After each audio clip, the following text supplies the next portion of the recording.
আসসালামু আলাইকুম ওমান প্রবাসী ভাইয়েরা, সবাইকে আমার ব্লগে স্বাগতম। কেমন আছেন সবাই? আলহামদুলিল্লাহ, সবাই আশা করি ভালো আছেন।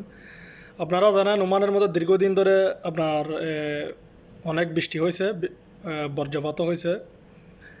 তারপর আপনারা জানেন, আপনারা বৃষ্টির নাম আবার শিলাও পড়ছে, আপনারা সবাই জানেন এটা। কিন্তু আরেকটা কথা হচ্ছে যে আপনার ওমানের মধ্যে যে বন্যা হয়েছে এবার, এই বন্যা আর 70 বছরও আর এরকম বন্যা হয় নাই। আপনারা জানেন সবাই, অনেক মানুষও মারা গেছে, অনেক মানুষও মারা গেছে। আপনার আমাদের বাঙালি মারা গেছে, তারপরে আপনার ওমানি ছোটো ছোটো বাচ্চা মারা গেছে 10 জন, ওমানি ড্রাইভার মারা গেছে, আর কয়েকজন মারা গেছে যে এখনও পর্যন্ত খুঁজো পাওয়া যায়নি। এটা মাটির তলে যে ঢুকে গেছে, আপনার ওয়াদির আপনার মাটির তলে যে ঢুকে গেছে, এখনও পর্যন্ত খুঁজেও পাই নাই। কিন্তু তার মধ্যে আবারও আমাদের জন্য দুঃখের সংবাদ, আপনার কালকে মঙ্গলবার থেকে বৃহস্পতিবার পর্যন্ত হয়তো বৃষ্টি হওয়ার সম্ভাবনা বেশি। এটা যেরকম হয়েছে তার থেকেও বেশি বন্যা হওয়ার সম্ভাবনা রয়েছে। তো তার জন্য আমার প্রবাসী ভাই বোনেরা সবাই একটু সাবধানে থাকবেন। সবাই একটু হইলে তো মনে করেন সবাই সাবধান থাকবেন, না হইলে তো কোনো সমস্যা নাই। কিন্তু আপনার বলতেছে যে এখন বর্তমানে ওমান সরকারে ডিক্লার দিছে, বলতেছে যে বন্যা হয়েছে এখন বর্তমানে তার থেকেও বেশি হওয়ার সম্ভাবনা আছে। হইলে আপনারা সবাই সাবধান থাকবেন, না হইলে তো কোনো সমস্যা নাই, আল্লাহর রহমত।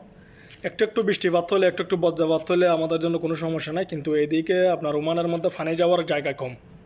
আপনারা সবাই জানেন, উঁচু থেকে যদি পানি আসে আর আটকাওয়ার কোনো সুযোগ নেই। এটা আপনার ঘর বাড়ি গাড়ি আপনার মানুষ সবগুলা নিয়ে চলে যাবে, কিছু করতে পারবে না।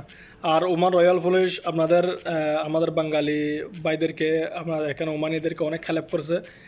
তারা যান দিয়ে পারে, মান দিয়ে পারে, হেলিকপ্টার দিয়ে পারে, বাস দিয়ে পারে, অ্যাম্বুলেন্স দিয়ে পারে, যেরকম পারে না কেন তারা অনেক হেল্প করছে। কিন্তু তারা এখনও প্রস্তুতি নিতেছে যে কোনো সমস্যা হওয়ার আগে ওরা ছুটে যাবে সেই দুর্ঘটনার আগে, সেখানে ছুটে যাবে ওরা। তো যেখানে বন্যা বেশি হয় সেখানে, তো ওরা এখনও প্রস্তুতি নিতেছে এরকম যাওয়ার জন্য কী জন্য সামনে এখন বৃষ্টিপাত হওয়ার সম্ভাবনা বেশি। তো তার জন্য আমার প্রবাসী ভাই বোনেরা সবাই একটু সাবধানে থাকবেন, সবাই একটু সাবধানে চলাফেরা করবেন। আপনারা এদিক সেদিক ঘোরাফেরার কোনো দরকার নেই। আপনারা যে বৃষ্টিপাত হলে নিচু জায়গায় থাকলে, আপনারা উঁচু জায়গায় কোনো আত্মীয় স্বজন থাকলে উঁচু যে কোনো জায়গায় চলে যাওয়ার চেষ্টা করবেন। সালালা আর মাসকাট এটা হলে বেশি একটু, আর সুর এটা তিনটা একটু সমস্যার জায়গা। এখানে যারা আছেন তারা একটু সাবধানে থাকবেন। আর সবাই সবার জন্য দোয়া করবেন, আমার জন্য সবাই দোয়া করবেন। সবাইকে ধন্যবাদ, সবাই ভালো থাকবেন। সবার জন্য দোয়া রইল। সবাই সাবস্ক্রাইব করে নেবেন, সবাই শেয়ার করবেন ভিডিওটি, সবাইকে দেখার সুযোগ করে দিবেন। ধন্যবাদ এবং আসসালামু আলাইকুম।